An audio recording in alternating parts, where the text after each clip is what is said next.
Guys, এটা বিরিয়ানি দেখতে পাচ্ছ, কিন্তু এটা মধ্যম গ্রামের বিরিয়ানি। এটা নাকি উজ্জ্বলদার বিরিয়ানি, তো এটা নাকি ভাইরাল। আর ওনার খুব নাম শুনেছি।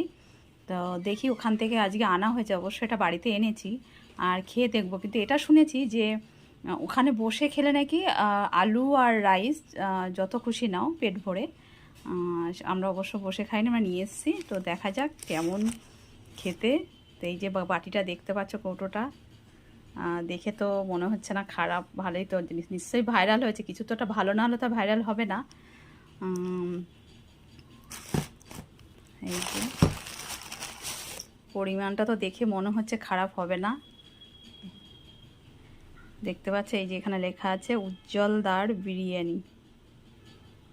তো আমিও শুনিনি, আমিও দুদিন আগে শুনলাম, এটা আমি শুনিনি, বা ফেসবুকে নাকি ভাইরাল, এটা আমি দেখিনি। তো দেখার পরে আমি বললাম যে তাহলে নিয়ে এসো, খেয়ে দেখি। তো আনা তো হয়েছে, এবার খাওয়ার পরে বোঝা যাবে যে কেমন আর কেন উনি ভাইরাল। এটার কারণ আমি একটা জিনিস বুঝলাম, যে যেহেতু ওনার দোকানে বসে খেলে, যেহেতু রাইসটার আলুটা আনলিমিটেড, এর জন্যই মনে উনি ভাইরাল। আর নাহলে রাইসটাও হয়তো খেতে সুন্দর হবে। তো দেখা যাক, এবার খেয়ে দেখবো কেমন। এই যে দেখছো, তোমার এটা বেশ বড় সড়ো আছে, একদম ছোটও না।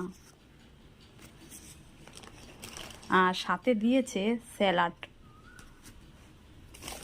এই যে স্যালাড দিয়েছে, দেখতে পাচ্ছ, প্যাকেট করে করে।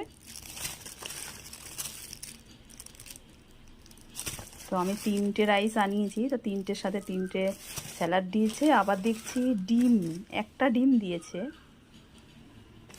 হয়তো ডিম ফুরিয়ে গেছে, বা একটার ভেতর হয়তো, ও আচ্ছা আচ্ছা আচ্ছা, তো একটা ডিম বিরিয়ানি আনা হয়েছে বলে একটা ডিম দিয়েছে, যেহেতু একজন চিকেন খাবে না, তার জন্য ওই জন্য একটা ডিম দিয়েছে।